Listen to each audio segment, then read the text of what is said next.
Mes parents ont toujours préféré ma sœur. C'est un fait. Alors, quand ils lui ont confié l'entreprise familiale de 80 millions d'euros, je n'aurais pas dû être surprise. Leur justification ? Une simple ratée sans diplôme ne peut pas gérer une telle somme. Papa a même ajouté, avec un regard glacial, « Tu n'es qu'une profiteuse inutile ». Ils m'ont humiliée, m'ont traitée comme une moins que rien. Mais ce qu'ils ignoraient, c'est que mon grand-père, l'homme qui a tout bâti, avait un dernier plan. Et lors de mon mariage, alors que je pensais n'avoir plus rien, il m'a tout donné. La totalité de son empire. Ce qui s'est passé ensuite, vous n'allez pas le croire. Avant de plonger dans les détails de cette histoire incroyable, j'aimerais savoir d'où vous m'écoutez. Dites-moi dans les commentaires de quelle ville ou de quel pays vous regardez cette vidéo, et quelle heure il est chez vous. C'est fascinant de voir à quel point notre communauté est mondiale. Maintenant, commençons. Je m'appelle Léonie, j'ai 23 ans. Mon histoire d'amour, ce n'est pas un homme, c'est une odeur. C'est l'odeur du cassoulet de mon pépé Henri qui mijote, le bruit des verres qui trinquent et le parquet qui craque dans nos bistrots. Le réconfort d'Henri. Ce n'est pas juste un nom, c'est une promesse. Pépé Henri a commencé avec un seul petit restaurant à Toulouse après la guerre, et avec ses mains et sa sueur, il a bâti un petit empire, 51 bistrots répartis dans tout le sud de la France, de l'Occitanie à la Provence. J'ai grandi dans ses cuisines. À 15 ans, je faisais la plonge. À 18, je gérais les commandes. J'ai passé chaque été de ma vie à apprendre les rouages, non pas depuis un bureau, mais depuis le sol, les mains dans la farine. Pépé me disait toujours, « Léonie, on ne peut pas diriger une cuisine si on ne sait pas d'abord la nettoyer. » Et puis, il y a ma sœur, Morgane. 26 ans. Morgane est différente. Elle a un master en communication de Paris. Elle est belle, sophistiquée, et elle n'a jamais passé plus d'1 heure dans l'un de nos restaurants, sauf si c'était pour prendre une photo pour son Instagram, avec une coupe de champagne à la main, légendée, futur PDG. Ma famille valorise les apparences. Moi, je valorise le travail. C'est là que tout a basculé. On m'appelle la ratée. Pourquoi ? Parce que j'ai quitté l'école de commerce Kedge après ma 2e année. Mes parents, Gérard et Brigitte, l'ont vécu comme une humiliation publique. Ce qu'ils omettent toujours de dire, c'est pourquoi j'ai arrêté. C'est parce que Pépé Henri a eu une grave crise cardiaque. Morgane, elle, était trop occupée à Paris avec ses obligations de réseautage. Alors, j'ai quitté les bancs de l'école pour retourner sur le terrain, pour m'assurer que l'empire de mon grand-père ne s'effondre pas pendant sa convalescence. J'ai géré les fournisseurs, les salaires, les crises. J'ai choisi ma famille. Mais à leurs yeux, j'avais choisi l'échec. Avance rapide jusqu'à il y a 6 mois. Le dîner. Le dîner qui a tout changé. J'étais nerveuse. Pépé s'était remis, et j'avais l'impression que c'était enfin le moment. Le moment où ils allaient enfin reconnaître mes 8 années de travail acharné. Mon père, Gérard, s'est levé, a tapoté sur son verre. Nous avons une annonce. Il est temps de passer le flambeau. J'ai le plaisir de nommer notre nouvelle PDG, Morgane. Le silence. Mon cœur a cessé de battre. J'ai regardé Morgane, qui m'adressait un petit sourire suffisant. Mais ma voix tremblait. Papa, j'ai travaillé ici, je connais les opérations par cœur. Morgane. Ma mère, Brigitte, a posé sa coupe de champagne. Son bracelet en or a cliqueté. Léonie, enfin. Ne sois pas ridicule. Tu es trop simple pour ça. Gérer 80 millions d'euros d'actifs et d'immobilier nécessite une tête bien faite, un diplôme. Morgane a un master. Simple. J'ai répété le mot, il avait le goût de la cendre. Morgane a ri. Un petit rire aigu. Oh, Léo. Tu es parfaite pour servir les plats, vraiment. Il faut bien que quelqu'un le fasse. Tu es une excellente employée. Employée. J'ai tourné la tête vers la seule personne qui comptait. Pépé Henri. Mon mentor. Mon protecteur. Il était assis là, silencieux, concentré sur la découpe de son steak. Il n'a pas levé les yeux. Pas une seule fois. C'est là que j'ai compris. Son silence était plus assourdissant que leurs insultes. Il me laissait tomber. Cette nuit-là, dans mon petit appartement toulousain, je n'ai pas pleuré. Je suis restée assise, regardant le vide, et pour la première fois de ma vie, une pensée terrifiante m'a traversé l'esprit. Et s'ils avaient raison? Et si tout mon travail, toute ma sueur, ne valait rien face à un morceau de papier? Et si j'étais vraiment une ratée? Je ne savais pas que ce n'était que le début de ma descente aux enfers. Je ne savais pas que le pire était encore à venir. Je me suis réveillée le lendemain matin avec ce sentiment lourd dans la poitrine, ce genre de tristesse qui pèse sur vos poumons. Mais je suis comme Pépé Henry. On tombe, on se relève, on va au travail. Je suis retournée au bistrot historique du centre-ville de Toulouse, celui où j'étais managée en titre. Les regards des employés ont été la chose la plus difficile à supporter. De la pitié. Mes cuisiniers, mes serveurs, ceux avec qui j'avais fait l'inventaire à 2 heures du matin, me regardaient comme si j'étais un chien blessé. Ils savaient tous. La nouvelle s'était répandue comme une traînée de poudre. Morgane était la PDG. J'étais la ratée. Morgane n'a pas perdu de temps. Sa première semaine a été un tourbillon de réformes. Elle a convoqué une réunion de tous les managers. Elle est arrivée avec 1 heure de retard, tenant un café à 8 €, et a commencé son PowerPoint. Sa première décision? Une nouvelle identité de marque. Elle avait engagé une agence parisienne branchée pour 100 000 €. Ils ont changé notre logo historique, le visage souriant de Pépé Henry, pour un H stylisé, froid, qui ressemblait à un logo d'hôpital. Sa deuxième décision? Moderniser le menu. Morgane a déclaré que notre cassoulet, notre daube provençale, notre aligot, c'était rustre. Elle voulait de la cuisine moléculaire. Des expériences. C'est là que le premier vrai désastre a eu lieu. Monsieur Dubois. C'est notre chef principal au restaurant phare de Toulouse. Il a 62 ans, il a commencé avec Pépé Henry à 16 ans. C'est l'âme de notre cuisine. Morgane est entrée dans sa cuisine, en talons aiguilles, et a exigé qu'il remplace le cassoulet par une mousse de betterave à l'azote liquide. Monsieur Dubois, les mains couvertes de farine, l'a regardé et a simplement dit « Non, mademoiselle. Je ne servirai pas cette chose dans la maison d'Henri. » Morgane l'a renvoyé. Sur le champ. Quand j'ai appris la nouvelle, j'ai cru que j'allais être malade. J'ai couru dans le bureau de mon père. C'était la première fois que je lui parlais depuis le dîner. « Papa! Tu ne peux pas la laisser faire. »« Monsieur Dubois ? » C'est Monsieur Dubois. C'est l'âme de l'entreprise. Mon père n'a pas levé les yeux de ses papiers financiers. Léonie. Morgane est la PDG. Elle prend des décisions exécutives. Monsieur Dubois était insubordonné. C'est l'innovation. C'est le business moderne. Tu ne comprends pas ces choses-là. Tu ne comprends pas. Ces 3 mots. Je suis retournée à mon bistrot, le cœur en miettes. J'ai passé la soirée à consoler Monsieur Dubois, qui pleurait dans l'arrière-cuisine, tenant son vieux couteau comme un soldat déchu. Les semaines suivantes ont été un cauchemar. Le moral des employés s'est effondré. Les clients fidèles ont commencé à se plaindre du nouveau menu, des prix qui augmentaient, de l'ambiance froide. Le chiffre d'affaires du premier trimestre sous Morgane a chuté de 10%. C'était une hémorragie. J'étais prise au piège. Chaque jour, je me battais contre l'envie de hurler, de tout plaquer. Mais si je partais, qui resterait pour se battre pour les gens comme Monsieur Dubois? Pour l'héritage de Pépé? Pépé Henry, d'ailleurs, était silencieux. Il s'était retiré dans sa maison de campagne, ne répondant aux appels de personne. Il m'avait abandonné. Je me sentais plus seule que jamais. J'étais sur le point de sombrer, de croire vraiment que j'étais une profiteuse inutile.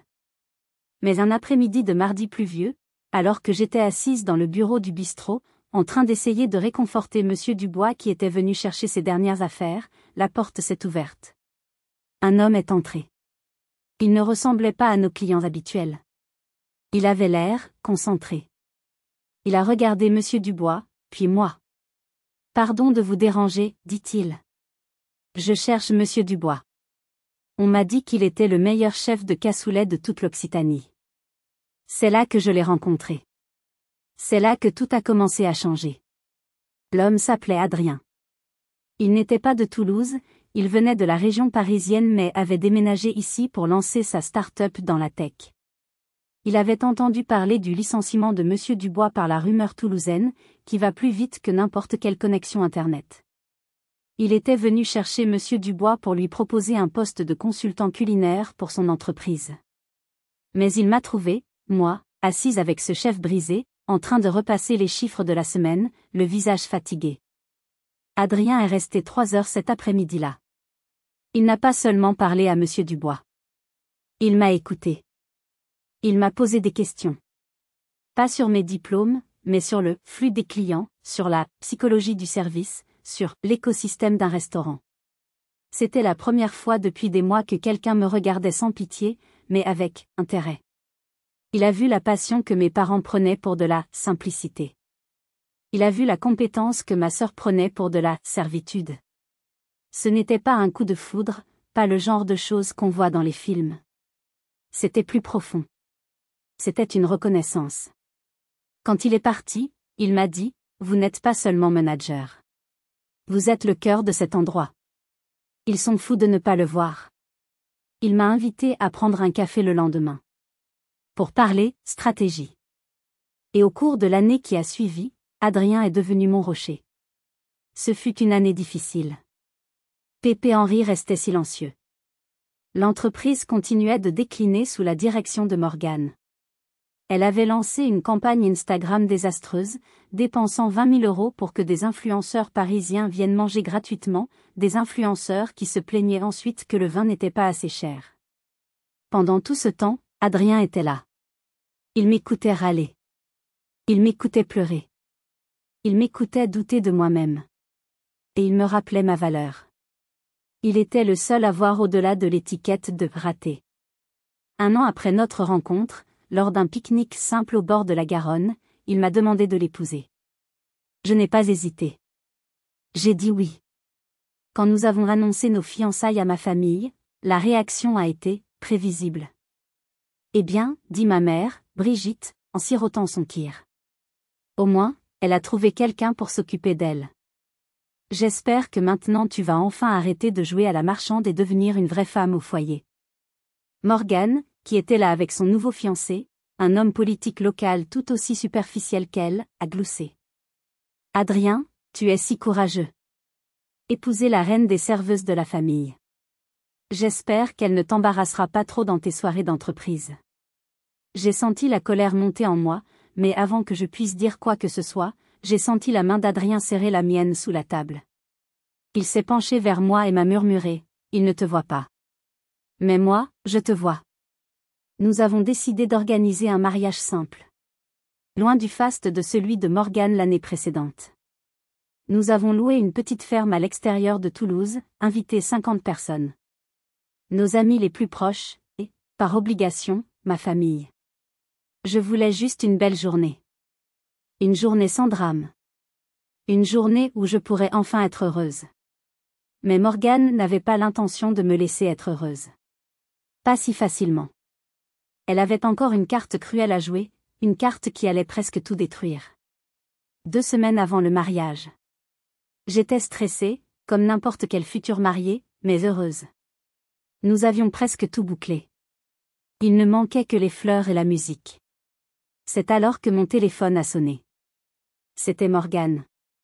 Sa voix était mielleuse, faussement douce. Ma petite Léo. J'ai entendu dire que tu galérais avec ton petit budget. Écoute, je me sens généreuse.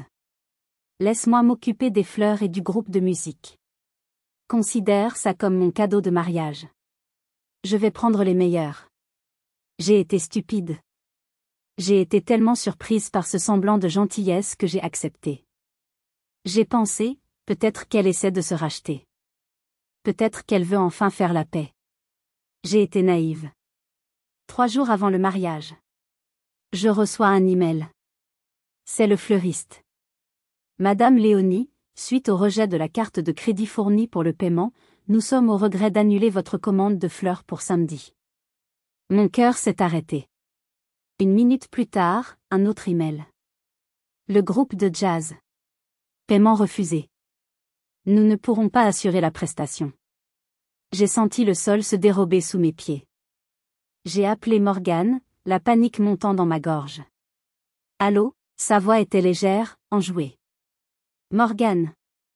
Les paiements, ils ont été refusés. Le fleuriste et le groupe ont tout annulé.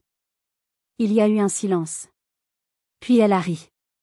Un petit rire sec. Oh, c'est bizarre. Ma carte doit avoir un problème. Ah, tant pis. Écoute, ce n'est pas si grave. C'est un mariage simple, non? Vous n'avez pas vraiment besoin de fleurs. Et puis, le silence, c'est bien aussi. Mais, tu avais promis, ma voix s'est brisée. J'ai promis d'essayer, Léo. Ce n'est pas ma faute si ma carte a un souci. Franchement, tu aurais dû prévoir un plan B. C'est ce qu'une personne intelligente aurait fait. Tu es vraiment trop simple. Elle a raccroché. Je suis restée là, le téléphone à la main, tremblante de rage et d'humiliation. Elle avait fait ça exprès. Elle avait attendu le dernier moment pour que je ne puisse rien faire. Elle voulait que mon mariage soit moche, silencieux, raté. Comme moi, selon elle. J'ai fondu en larmes. Adrien m'a trouvée comme ça, effondrée sur le sol de notre petit salon. Je lui ai tout raconté. Je n'avais jamais vu Adrien en colère. C'était un homme calme, logique. Mais là, son visage est devenu dur comme la pierre. Elle est immonde, a-t-il dit d'une voix blanche. Elle est vicieuse. Il a pris son téléphone. Je vais appeler mon avocat. Nous allons la poursuivre pour... Non. Je l'ai attrapé par le bras, les larmes coulant sur mon visage. Non, Adrien. S'il te plaît. Je ne veux pas commencer notre vie par une guerre. Je veux juste t'épouser. C'est tout ce qui compte. Adrien m'a regardé, la colère luttant contre la tendresse dans ses yeux. Il a pris une profonde inspiration. D'accord. Pas d'avocat. Mais on ne va pas la laisser gagner. Il a passé les 24 heures suivantes au téléphone. Il a appelé tous les contacts qu'il avait à Toulouse. Sa start-up était bien connectée. Il a fait jouer des faveurs. À 22h, la veille du mariage, un vieux groupe de jazz local, des amis d'un de ses investisseurs, a accepté de jouer.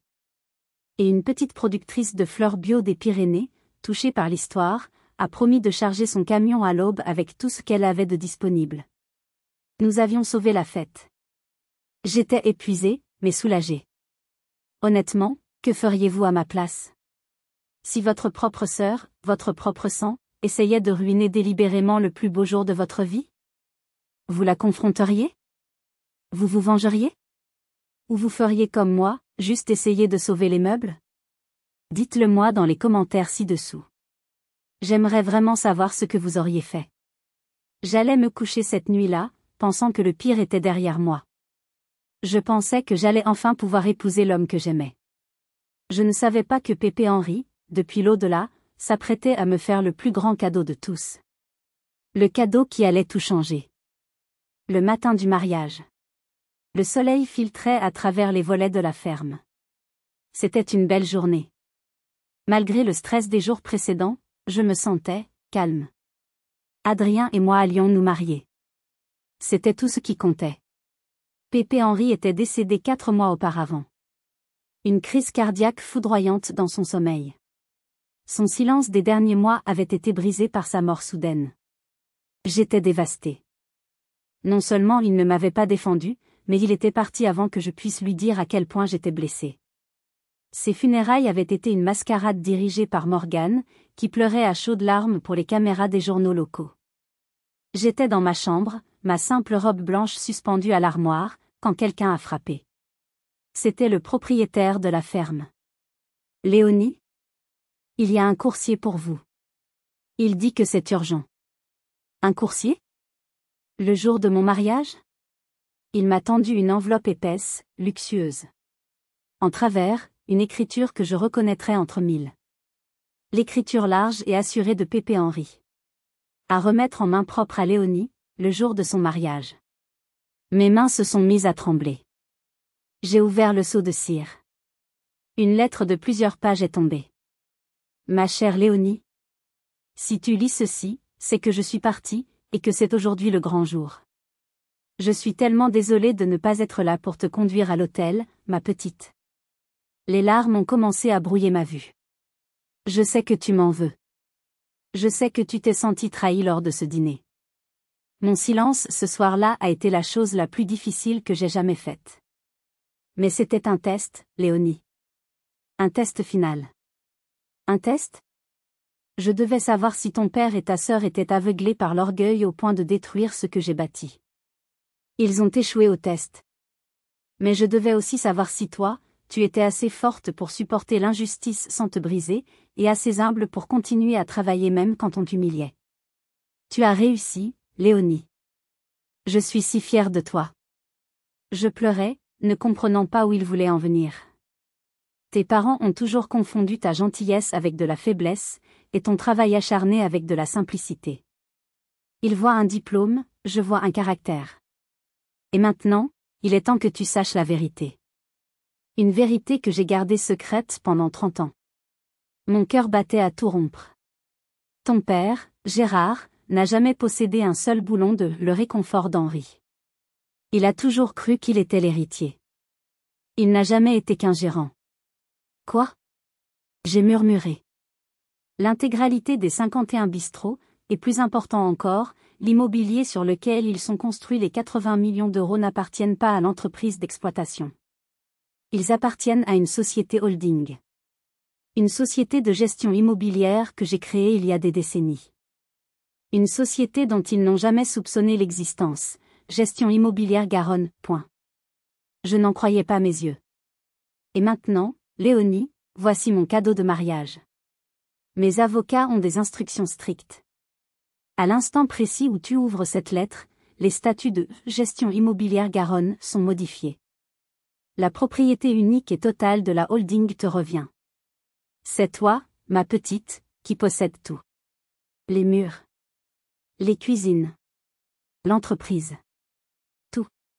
Félicitations, ma chérie. Tu es la PDG. Il travaille pour toi maintenant. J'ai dû m'asseoir. Je ne respirais plus. L'air avait été aspiré de la pièce. 80 millions d'euros? Moi? PDG? Ce n'était pas seulement le choc. C'était la peur. Une peur froide et paralysante. Pépé, qu'as-tu fait? Suis-je capable? Et si mes parents avaient raison? Si j'étais trop simple? Comme s'il avait lu dans mes pensées, mon téléphone, posé sur la coiffeuse, a vibré. Un email. De Maître Beaumont, le notaire de Pépé. Objet, confirmation de transfert de propriété, Gestion Immobilière Garonne. J'ai ouvert l'email. C'était réel. Les documents légaux étaient là. Et il y avait une pièce jointe. PS, votre grand-père m'a demandé de vous transmettre ceci également. Il s'agit d'un audit que nous avons mené discrètement ces 4 derniers mois. Félicitations pour votre mariage, Madame la Présidente. J'ai ouvert la pièce jointe. C'était un rapport financier. Il détaillait, ligne par ligne, 50 000 euros de fonds de l'entreprise que Morgan avait détournés pour des dépenses personnelles, sac à main, voyage à Dubaï, paiement pour son propre mariage. Mes mains tremblaient. La peur avait disparu, remplacée par une fureur froide. C'est alors qu'Adrien est entré, le visage grave. Léonie, je déteste te déranger, mais ta famille fait un scandale dans le jardin. Il hurle à propos d'un email. Je me suis levée. J'ai lissé ma robe. J'ai pris la lettre de Pépé dans une main et mon téléphone dans l'autre. Adrien m'a regardé, voyant le changement dans mes yeux. Léonie? Qu'est-ce qui se passe? Je lui ai tendu la lettre. Il l'a lue. Ses yeux se sont écarquillés. Un lent sourire s'est dessiné sur son visage. Mon Dieu! Le vieux, c'était un génie. Il m'a regardé avec une admiration non dissimulée. Eh bien, Madame la PDG, cela explique pourquoi ton père est en train de hurler qu'il a reçu une convocation pour un conseil d'administration d'urgence lundi matin. Nous sommes sortis. La scène était surréaliste. Les 50 invités étaient assis, silencieux, regardant le spectacle. Près de l'arche de fleurs que la gentille dame des Pyrénées avait livrée, se tenaient mon père, ma mère et Morgane. Gérard était rouge écarlate. Brigitte avait l'air d'être sur le point de s'évanouir. Mais c'est Morgane qui hurlait. Elle tenait son téléphone à la main, le brandissant vers le pauvre organisateur de mariage. Qu'est-ce que c'est que cette farce? Pourquoi est-ce que je reçois un email de convocation de Gestion Immobilière Garonne? Et pourquoi?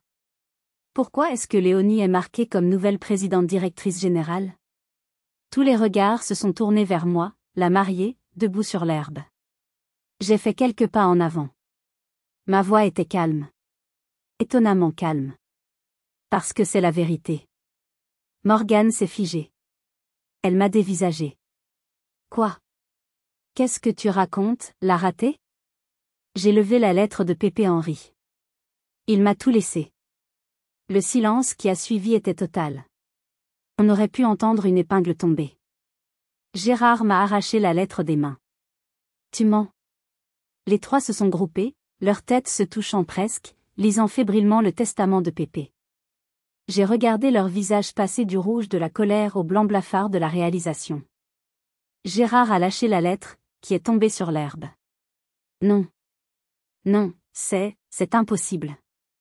Il ne pouvait pas, a murmuré Brigitte. Mais c'est Morgane qui a explosé. C'est un faux, a-t-elle crié.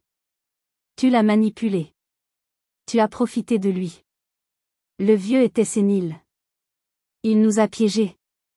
Avant que je puisse répondre, Adrien s'est avancé, sa voix tranchante comme de l'acier. Morgane. Elle s'est tournée vers lui, surprise.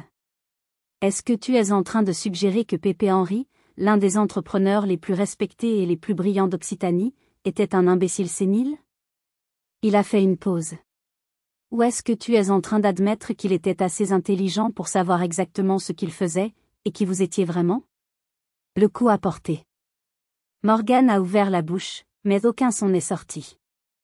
L'insulter était une chose, mais insulter son intelligence en était une autre. Elle était piégée par sa propre logique. Elle n'avait rien à répondre. Je les ai regardés tous les trois. Mon père, l'arrogant, maintenant réduit au silence. Ma mère, la snob, qui tremblait. Et ma sœur, la manipulatrice, prise à son propre piège. Et pour la première fois de ma vie, en les regardant, je n'avais plus peur. Je n'avais plus honte. Je n'étais plus la ratée. J'avais le contrôle. J'ai pris une profonde inspiration. L'odeur du jasmin des fleurs de mariage flottait dans l'air. Le conseil d'administration aura lieu lundi, à 8h du matin, au siège de Toulouse, ai-je annoncé, ma voix portant dans le silence du jardin. Je m'attends à ce que tout le monde soit présent. Je me suis tournée vers mon père. Surtout toi, Gérard.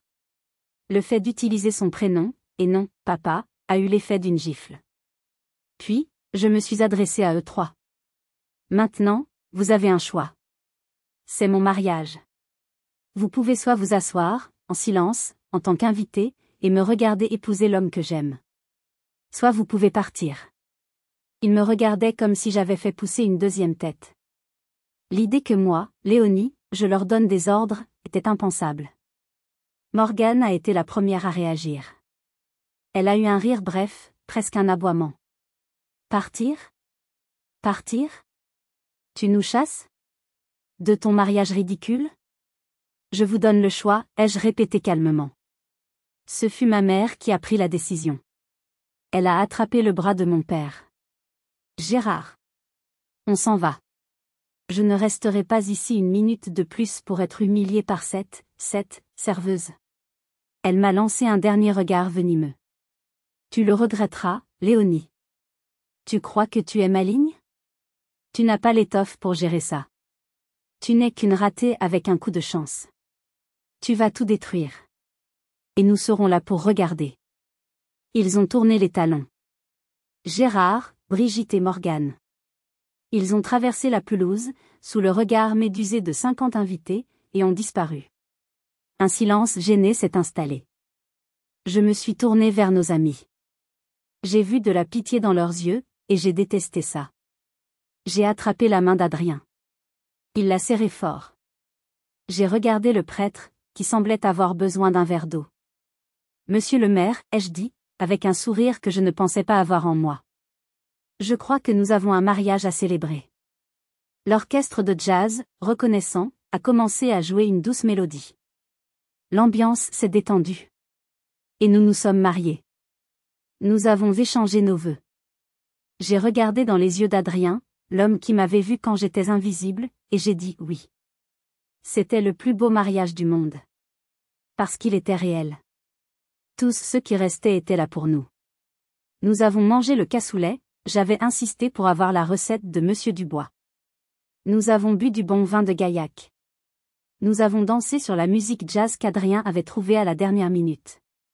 Pour la première fois depuis des mois, je me sentais légère. Je me sentais en paix. Mais alors que je dansais avec mon mari, ma tête sur son épaule, je savais que ce n'était qu'une trêve. La vraie bataille n'était pas contre ma famille.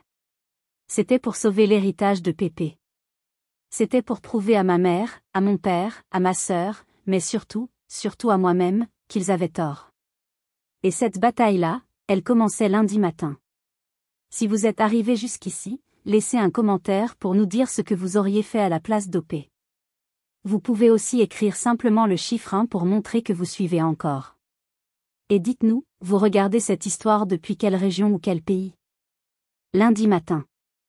7h45, j'étais devant le siège de « Le Réconfort d'Henri » à Toulouse. Je n'étais pas venu ici depuis le dîner fatidique.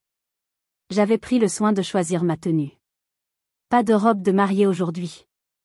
Un tailleur pantalon bleu marine, simple, bien coupé. Des chaussures plates. Mes cheveux relevés. L'uniforme de la ratée. Je suis entré dans le hall. Le garde de sécurité m'a regardé avec confusion. Mademoiselle Léonie? Le conseil est au 10e étage, mais... Je sais. Je suis attendue. Je suis montée dans l'ascenseur. Mon cœur battait la chamade, mais mes mains étaient stables. J'ai repensé à la lettre de Pépé. N'aie pas peur d'eux, Léonie. Ils font du bruit, mais c'est toi qui as les fondations. J'ai ouvert la porte de la salle de conférence à 7h59. Ils étaient tous là. Les membres du conseil, des amis de longue date de Pépé, des hommes d'affaires grisonnants qui m'avaient connu enfant. Et au bout de la table, dans le grand fauteuil en cuir noir, mon père. Gérard était assis à la place du PDG. Morgane était à côté de lui, l'air arrogant, tapotant sur son téléphone. Ma mère était assise contre le mur, comme une reine venue assister à un couronnement. Ils jouaient le tout pour le tout, prétendant que rien ne s'était passé. Je suis entrée. J'ai marché lentement le long de la grande table en acajou. Tous les yeux étaient sur moi. Je me suis arrêtée juste à côté de mon père. Il m'a regardée de haut. Léonie. C'est une réunion privée. Ma voix était basse, mais tout le monde l'a entendue. Papa. Tu es assis à ma place. Il a eu un rire nerveux. Léonie, ne sois pas ridicule. Cette petite farce de Pépé. Ce n'est pas une farce, Gérard. La voix venait de l'autre bout de la table. Monsieur Beaumont. Le plus vieil ami de Pépé, membre du conseil depuis 1980. Il s'est levé. Messieurs, dit-il aux autres membres. J'ai passé le week-end avec les notaires et les avocats. La situation est inhabituelle, mais parfaitement légale. Il s'est tourné vers moi. La gestion immobilière Garonne détient 100% des actifs immobiliers et 100% des parts d'exploitation de Le Réconfort d'Henri. Et selon les statuts mis à jour vendredi dernier, Léonie est la seule et unique propriétaire et présidente de Gestion immobilière Garonne. Il m'a regardé. Madame la présidente. Le siège est à vous. Gérard est devenu livide. C'est une honte, a crié Morgane en se levant. Je vais poursuivre. Je vais contester ce testament.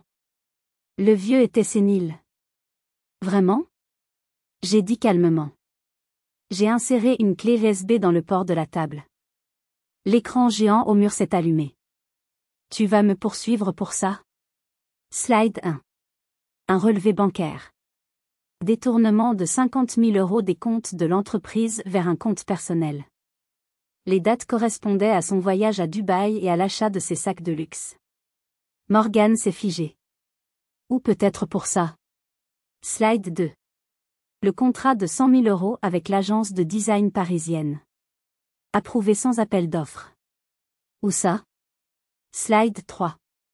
Le rapport financier du dernier trimestre. Chiffre d'affaires en baisse de 25%. Plainte client en hausse de 300%. J'ai regardé Morgane. Tu n'as pas seulement été incompétente. Tu as été malhonnête. Tu as volé cette entreprise. Tu as volé l'héritage de Pépé. Je me suis tournée vers Monsieur Beaumont. Monsieur Beaumont, veuillez prendre note. Ma première directive en tant que PDG est la suivante. Morgane est licenciée pour faute grave. Sa carte de crédit d'entreprise est bloquée. Son accès au serveur est révoqué. Faites venir la sécurité pour la raccompagner. Tu ne peux pas faire cesser Dia, a-t-elle hurlé. Je viens de le faire. Le cri qu'elle a poussé était inhumain. Un mélange de rage et de panique. Elle a attrapé son sac et s'est précipitée hors de la salle en claquant la porte. Le silence est revenu. J'ai regardé mon père. Gérard n'a pas bougé. Il s'est effondré sur le fauteuil du PDG. L'homme le plus arrogant, le plus sûr de lui que je connaissais, était réduit à rien. Il a regardé ses mains, réalisant que pendant 30 ans, il n'avait été qu'un pion. Je me suis tournée vers le conseil. Messieurs, nous avons du travail. L'hémorragie s'arrête aujourd'hui. Je ne savais pas que Morgane, même sans pouvoir, était encore plus dangereuse qu'une PDG incompétente. La vraie vengeance n'avait pas encore commencé. Les 3 mois qui ont suivi ont été les plus difficiles et les plus grisants de ma vie. Je n'ai pas pris de lune de miel. Adrien, mon mari incroyable, a pris une semaine de congé de sa propre start-up pour s'asseoir avec moi dans le bureau de Pépé, à analyser des feuilles de calcul jusqu'à 3 heures du matin. Ma première action a été un appel téléphonique. Monsieur Dubois? Oui. Sa voix était méfiante. C'est Léonie. Je suis la nouvelle propriétaire. Je vous propose de revenir.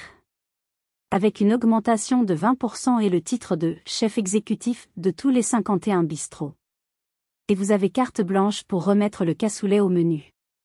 Il s'est mis à pleurer. Je me suis mise à pleurer. Il est revenu le lendemain. Ensuite, j'ai fait le tour. J'ai visité chaque bistrot, de Perpignan à Bordeaux. J'ai parlé aux plongeurs, aux serveurs, aux gérants. J'ai écouté.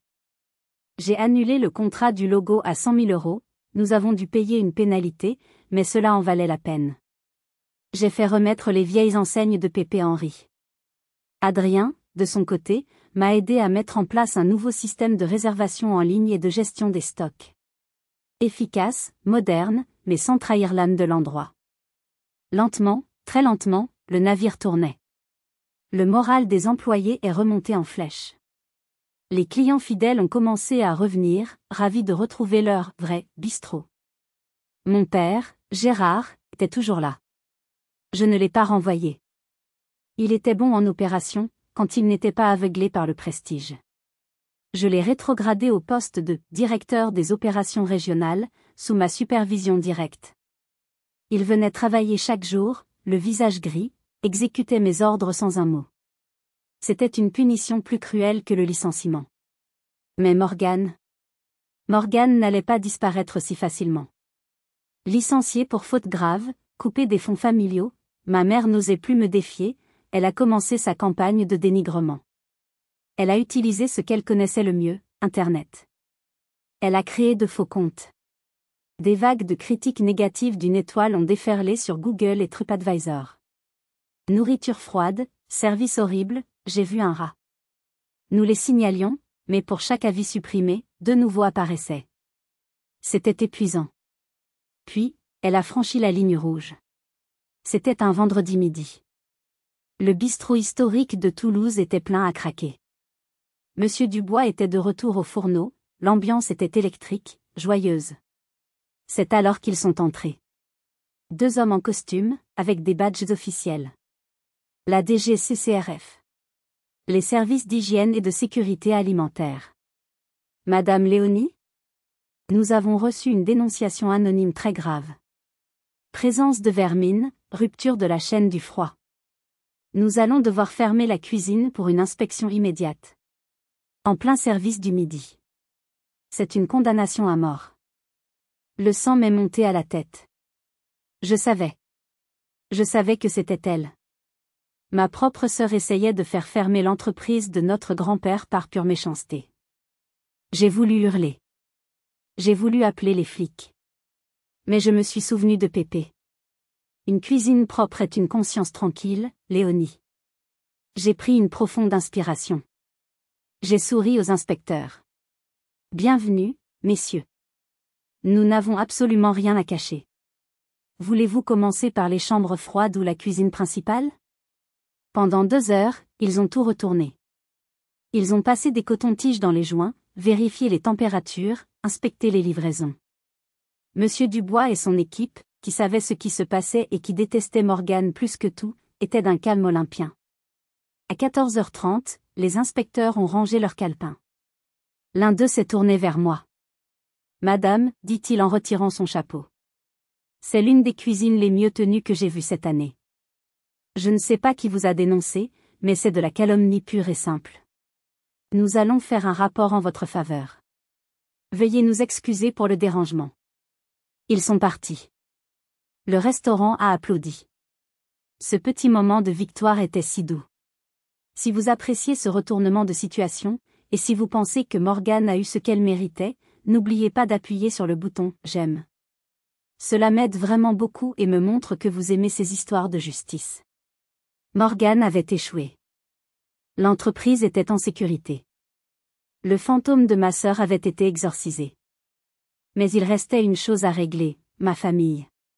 Et cette confrontation allait être la plus silencieuse, et la plus définitive de toutes. 6 mois ont passé. 6 mois de travail acharné. Le « réconfort d'Henri » était de retour. Les chiffres étaient incroyables. Le chiffre d'affaires avait non seulement récupéré les 25% perdus par Morgane, mais il avait augmenté de 30% par rapport à l'année précédente. Monsieur Dubois avait même remporté un prix local pour son « cassoulet authentique ». Nous étions sur le point d'ouvrir 3 nouveaux bistrots. Je n'avais pas changé. Malgré les millions à la banque, je vivais toujours dans mon petit appartement avec Adrien. Et ce soir-là, un samedi soir chargé, je faisais ce que Pépé m'avait appris à faire, être sur le terrain. Je portais un tablier, aidant les serveurs à débarrasser les tables au bistrot historique. J'adorais ça. L'énergie, le bruit, les clients heureux. C'est là qu'ils sont entrés. Gérard et Brigitte. Mon père et ma mère. Je ne les avais pas vus en dehors du bureau depuis le mariage. Ils se sont arrêtés à l'entrée, l'air perdu. Ils n'étaient pas venus ici en tant que clients depuis des années. Je leur ai fait signe de s'asseoir à une petite table dans le coin. J'ai pris un carnet. Bonsoir. Bienvenue au réconfort, ai-je dit, gardant ma voix professionnelle. Ma mère, Brigitte, a regardé autour d'elle. Le restaurant était plein à craquer. Les gens riaient. L'ambiance était chaleureuse, vivante. L'endroit, il est plein, a-t-elle murmuré, comme si elle n'en croyait pas ses yeux. Nous le sommes. Tous les soirs, ai-je répondu. Le chiffre d'affaires est en hausse de 30%. Nous ouvrons 3 nouveaux établissements le mois prochain. Le cassoulet de Monsieur Dubois a gagné un prix. Mon père, Gérard, n'a pas regardé le menu. Il m'a regardé, moi. Son visage, autrefois si arrogant, était fatigué. Il avait l'air vieux. Il s'est éclairci la gorge. Léonie. Nous avions tort. Je me suis figé. Sur toi, a-t-il continué, sa voix basse. Surtout. Pépé Henri, il savait exactement ce qu'il faisait. Ma mère a levé les yeux vers moi, et pour la première fois, je n'ai pas vu de mépris. J'ai vu de la peur. Et Morgane, a-t-elle demandé doucement. J'ai été honnête. Après l'enquête pour détournement de fonds, Adrien a insisté pour que nous portions plainte, son fiancé politique l'a quitté. Il ne voulait pas être associé au scandale. Et après que vous ayez coupé les fonds, Elle a tout perdu. Un silence s'est installé. J'ai pris leur commande. Je leur ai servi le meilleur repas qu'ils aient mangé depuis longtemps. Ils ont payé leur addition. Et ils sont partis. Il n'y a pas eu de câlin, pas de grandes retrouvailles. Juste une reconnaissance silencieuse. C'était suffisant. La véritable fin, cependant, est arrivée le lundi suivant. J'étais dans mon bureau, le vieux bureau de Pépé. Ma secrétaire m'a appelé. Madame? Il y a votre sœur à l'accueil. Elle n'a pas de rendez-vous. Faites-la entrer. La porte s'est ouverte. Ce n'était pas la Morgane que je connaissais.